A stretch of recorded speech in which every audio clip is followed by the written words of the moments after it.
बहुत समय पहले की बात है। एक घना और हरा भरा जंगल था। यह जंगल अपने विशाल पेड़ों, गहरी नदियों और रंग बिरंगे फूलों के लिए प्रसिद्ध था। यहाँ कई प्रकार के जानवर रहते थे। हिरण, खरगोश, हाथी, भालू और कई पक्षी। इस जंगल के जानवर मिलजुल कर रहते थे और अक्सर एक दूसरे की मदद भी करते थे। इसी जंगल में एक लोमड़ी भी रहती थी। ये लोमड़ी बहुत चालाक थी और अपनी चतुराई के लिए जानी जाती थी। उसकी आंखें हमेशा किसी न किसी को मूर्ख बनाने के लिए नए नए तरीके ढूंढती रहती थीं। हालांकि वह बहुत होशियार थी और अपनी बातों से किसी को भी आसानी से प्रभावित कर सकती थी। जंगल के छोटे जानवर उससे थोड़ा डरते थे, क्योंकि वे जानते थे कि उसकी मीठी बातें अक्सर किसी चाल का हिस्सा होती हैं। वहीं दूसरी ओर इसी जंगल में एक सारस भी रहता था। सारस स्वभाव से बहुत शांत और दयालु था। वह अपनी लंबी टांगों और लंबी चोंच के कारण दूर से ही पहचान में आ जाता था। सारस की सबसे बड़ी खासियत थी उसकी ईमानदारी और निस्वार्थ स्वभाव। जंगल के दूसरे जानवर उसकी बहुत इज्जत करते थे और अक्सर उसकी सलाह मांगने उसके पास आया करते थे। हालांकि लोमड़ी और सारस स्वभाव में एक दूसरे से बहुत अलग थे, फिर भी वे अच्छे दोस्त थे।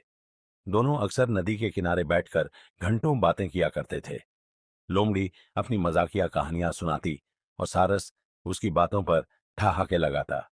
एक दिन जब दोनों नदी किनारे बैठे थे, लोमड़ी ने सोचा कि क्यों ना सारस के साथ कुछ मजाक किया जाए। सारस भाई, लोमड़ी ने मुस्कुराते हुए कहा, मैंने कल बहुत ही स्वादिष्ट भोजन बनाया था। क्यों ना तुम कल मेरे घर आकर मेरे हाथ का बना खाना खाओ। सारस को बहुत खुशी हुई। उसने कहा, यह तो बहुत अच्छा होगा, मैं जरूर आऊंगा।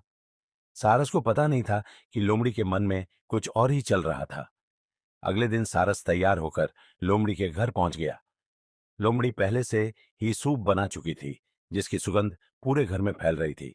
सारस ने जैसे ही उस खुशबू को महसूस किया, उसके मुंह में पानी आ गया।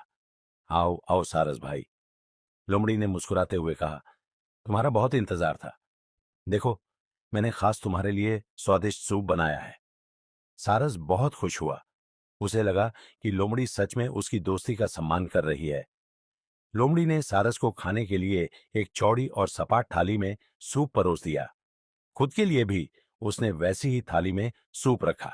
चलो सारस भाई, देर किस बात की, खाना शुरू करें, लोमड़ी बोली और अपनी लंबी जीभ से सूप को चाटने लगी। बेचारा सारस बहुत परेशान हुआ। उसकी लंबी चोंच के कारण वह सूप को थाली से उठा ही नहीं पा रहा था। उसकी चोंच बार बार थाली के ऊपर फिसल जाती और वह भूखा ही रह गया। लोमड़ी जानबूझकर सारस को परेशान होता देख रही थी और मन ही मन बहुत खुश हो रही थी।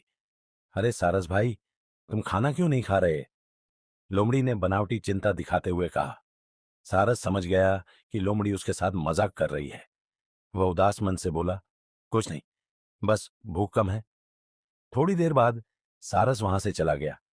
रास्ते भर वह सोचता रहा कि आखिर लोमड़ी ने उसके साथ ऐसा व्यवहार क्यों किया।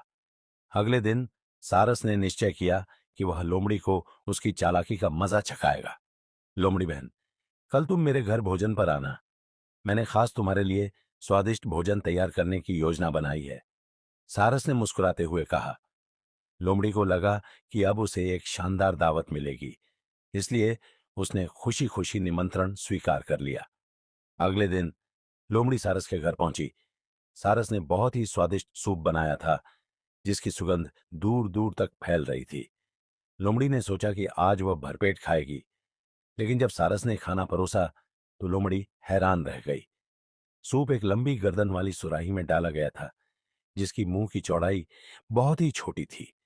सारस ने अपनी लंबी चोंच सुराही में डाली और मजे से सूप पीने लगा। लोमड़ी ने बहुत कोशिश की, लेकिन उसकी थूथन बड़ी होने के कारण वह सुराही में मुंह डाल ही नहीं पाई। अब उसे अपनी गलती का एहसास हुआ। शर्मिंदा होकर लोमड़ी ने सारस से कहा, मुझे अपनी चालाकी पर बहुत पछतावा हो रहा है। मैंने तुम्हारे साथ अच्छा व्यवहार नहीं किया, मुझे माफ कर दो। सारस ने उदारता दिखाते हुए कहा, कोई बात नहीं लोमड़ी बहन, लेकिन याद रखना, जैसा व्यवहार हम दूसरों के साथ करते हैं, वैसा ही व्यवहार वे हमारे साथ करते हैं। उस दिन के बाद लोमड़ी ने कभी किसी के साथ चालाकी करने का प्रयास नहीं किया। यह घटना जंगल के अन्य जानवरों के लिए भी एक सीख बन गई। सभी जानवरों ने समझ लिया कि दोस्ती में सच्चाई और ईमानदारी सबसे जरूरी होती है। अगर हम दूसरों को धोखा देंगे तो खुद भी धोखा खाएंगे। इस घटना के बाद लोमड़ी और सारस में एक नई समझदारी आ गई थी। दोनों ने अपनी दोस्ती को और मजबूत बना लिया और जंगल में खुशी खुशी रहने लगे। शिक्षा। इस कहानी से हमें यह सीख मिलती है कि दूसरों के साथ वैसा ही व्यवहार करें जैसा हम अपने लिए चाहते हैं। चालाकी और दूसरों का मजाक उड़ाने से अंततः हमें ही नुकसान होता है। दोस्तों, आपको आज की कहानी कैसी लगी? कमेंट में जरूर बताएं और वीडियो को लाइक करें।